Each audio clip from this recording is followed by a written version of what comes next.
Today is episode 3 of Weekly Walkthrough, where we take you guys through our facility here at Flipaquatics and we share some of our highlights, some of our favorite things. And today I'm kind of taking a different approach. I'm going to be talking about all of our best bottom feeders here at Flipaquatics. And right now, what's looking good, what's looking cool, and what's super healthy, what's been here for a while and is fat and ready for its new home. We're going to go through all of that today.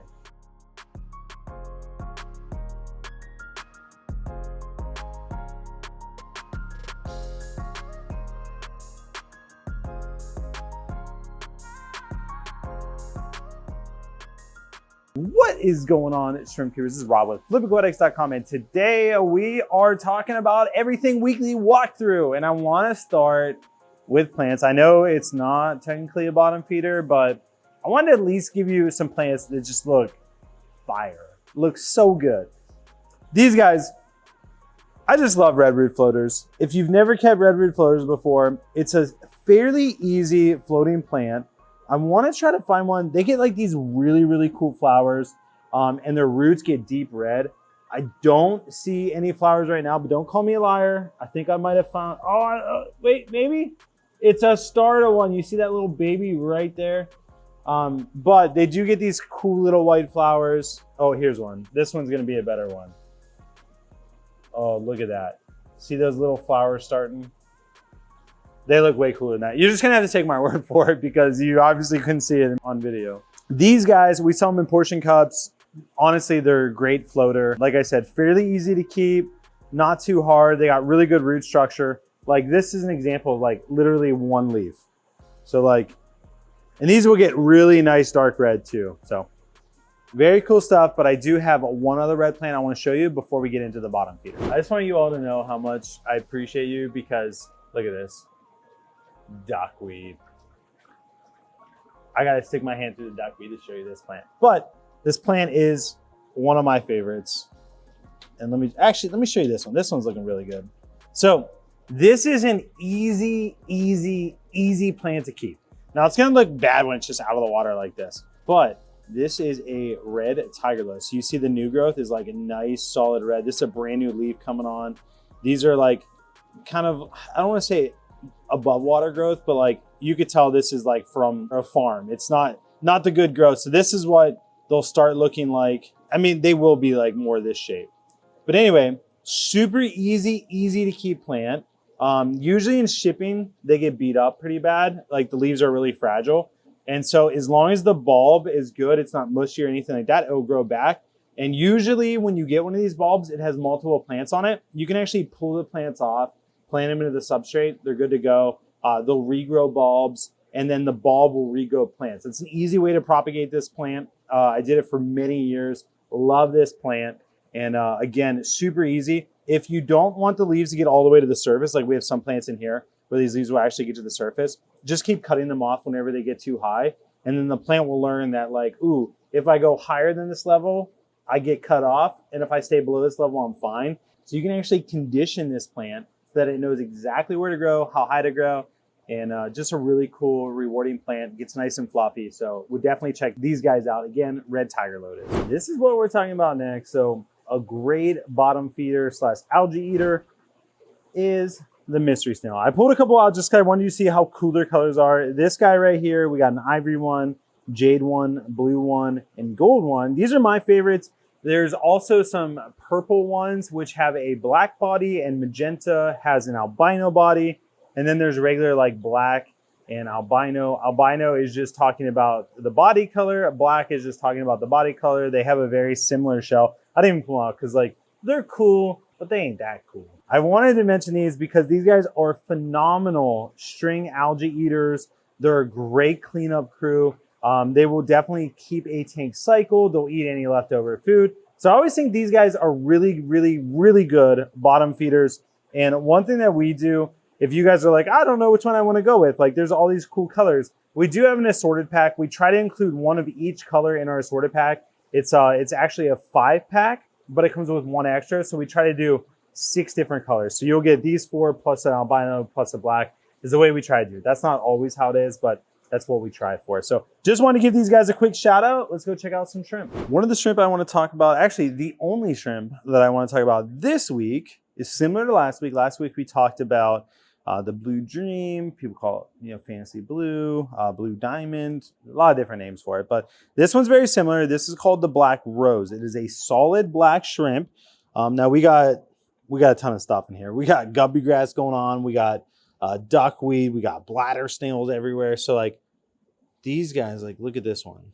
Like just super, super, super good color, easy to breed, easy to keep. Neocaridina shrimp do really good in tap water for the most part, because most tap water is like 7 to 8 pH, usually has a good amount of GH, good amount of KH. We always like to have a 2-to-1 ratio for GH to KH. And so these guys we've had for, I want to say, actually, let me look.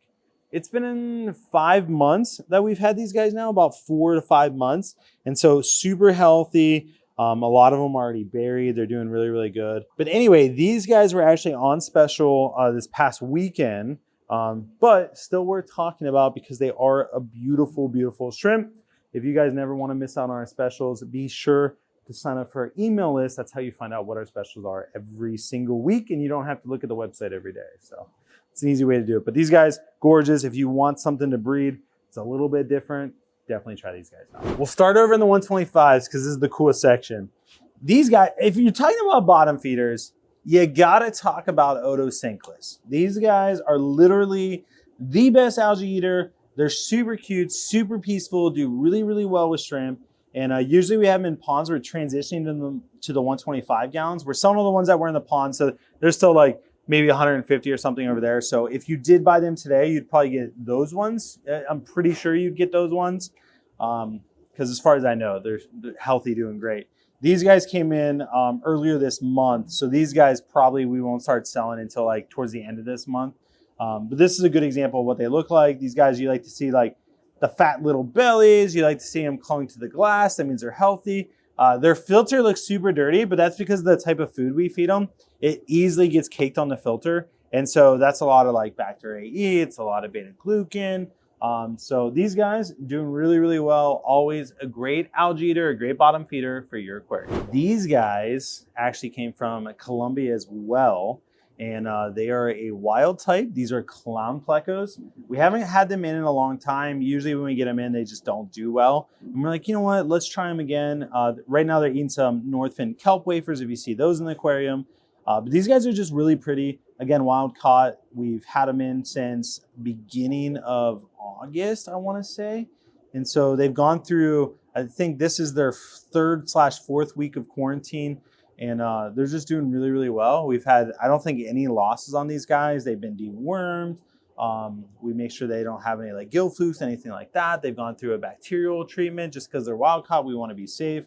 And just a really pretty fish, something a little bit different than like your normal bristlenose plecos or plecos you'd find at the store. These guys don't get super huge, but do a little research. Make sure you have the correct setup. They do like kind of that soft water. Although full transparency, we use 50/50, which puts the pH at like 7.6, 7.8. And so we have we're like more on the hard side. And that's just in case, you know, you guys have hard water, it's easier to transition them, but they do prefer that soft kind of botanical type water. We're talking about bottom feeders. We got to talk about cories. Now, I really want to talk about the pygmy cory, but I feel like I always talk about them. So even though we're not going to look at them, I still want to mention them just because they're awesome. These guys though, we've had these guys for about 4 months now, 5 months actually. So they're super, super healthy. They've done really well for us. These are the black Venezuelan cories. So they're like super dark. They're just such a sleek looking cory. They're a little bit more pricey than normal cories, but they're so cool. And if you guys breed these, if you have a local fish club, they would go wild for these. I know when we had them breeding in our local club, everyone wanted them. So just a really, really cool Corydoras species and a fun one if you're looking for something a little different. Some may argue that this next fish is the best algae eater. Yeah, I really can't argue against that because I somewhat agree. And these guys are just really cool. This is the Pandagara. It's very similar to the doctor fish, so they're both Gara species. And these guys are just like they decimate algae. They're so good. they get about, I want to say 3 to 4 inches on like the big side. And the reason, the difference between like a regular doctor fish, which it's like Gararufa, but they call it the doctor fish because when they used to have spas that, you know, you go in there and you stick your toes in the water, the doctor fish was the one that would like eat the dead skin cells. And so these guys are very similar to that. They both do the same job. These guys just have that kind of panda pattern. And so if you're looking for something more attractive, this is the one you go with. But truthfully, as far as like algae eating, they're both exactly the same and really, really easy to take care of fish for sure. Next up is literally the coolest loach. These are the most popular loach, at least for us. This is the coolie loach. Now there's a bunch of different types of coolie loaches. This is like the standard coolie loach. Super, super cool color. These guys are great bottom feeders. They don't really eat algae. I mean, like if it's string algae, they might try to eat it. But they're not known as like a good algae eater at all. They are a phenomenal cleanup crew though, as far as like eating leftover food. The one thing you have to know with these guys is if you have any type of cave, hiding place, loaches are notorious for just hiding. These ones, you'll never see them. So you want to get a couple, and they're actually kind of creepy. This one kind of shows it. So these guys are still going through quarantine, but they're doing really well. If this filter was up against the glass, they would all pile on top of each other and be wedged between the glass and the filter. They just love dog piles. I don't know what it is, but that's their thing. And they like being close together. So if you're going to get one, I highly encourage you to at least get 3 because they like friends. They like to cuddle. And so that's what they do. And I don't want to deprive them of that. So the last like bottom feeder I want to talk about, and then we're going to have like a featured guest at the end, which I think is pretty cool. And by featured guest, I mean a fish tank. We won't even say a fish. It's a fish tank. These guys are by far the most unique. These are the red lizard whiptails. So very, very interesting. We import these guys from Indonesia. They stay pretty small. They're kind of funky, not gonna lie. They're always like wedged on the side of the filter. And I know Eric Bodrock, which is a friend of mine, he's in our local area, the Pittsburgh area. He actually, him and his wife, I call her. They're not actually married, but they might as well be, Regina. They do breed a lot of whiptails. So anytime, you know, I see these, I just think of them. And so it would be a fun breeding project to get these guys breeding and see what you guys could produce. I don't know how to sex them. I honestly, I would assume like just looking at them, you get ones that are really, really thick body like this guy. And then you also have other ones that are super narrow bodied. So I'm going to assume that this would be like a female thick body. And then the males have the very narrow tail. Don't quote me on that because I've never tried to like sex them and breed them. But just standing here for a couple minutes, like that's what stands out to me. Super, super cool fish, very unique. If you're looking for something different, definitely check those out. So I wanted to just talk about this real quick because I think it's cool that we do this. We always do what's called adoption. So if you go on our website, you see like adoption, assorted nano fish, and it's all about taking fish that otherwise wouldn't get sold because they have a crooked spine, they have a missing fin, something like that. And so a lot of people give us a hard time about it. They're like, how dare you sell sick, decrepit fish? And it's like, no, they're not sick. They need a good home. And we're certainly not trying to profit on these fish. We just don't want them to go to, like, we don't want to sell them for 10 cents and then someone buy them all to feed to their, I don't know, cichlid or piranhas. Like, we don't want that. So we want somebody that's actually going to care for them. So I wanted to give you guys an idea because we always talk about it, but we never actually show it. The majority of our adoption fish are healthy. They're just normal fish. It's when we get to the end of a tank and we have to break the tank down for an import that's coming in, and there's 2 or 3 fish left that didn't sell because, you know, livestock inventory is like, it's a pain. And so you get these fish that just add up over time and boom, here you go, an assorted nano fish adoption. And so again, there's maybe 1 fish in there that has a crooked spine or something actually wrong with it, maybe 2. And then over here you have a similar thing, which this tank only has 3 in it. So we're towards the end of the week when we would start like filling these back up, but nothing wrong with these fish whatsoever. They're actually super pretty. So I just want to give a little highlight of that. I think it's cool that we do that. I'm passionate about that. And it's always good to just talk about it, give more transparency and show you guys actually what it looks like from the side of Flipaquatics. So with that, hopefully you guys enjoyed this weekly walkthrough. Appreciate you guys being along for the journey. Appreciate your support. As always, God bless We'll catch you on the flip side.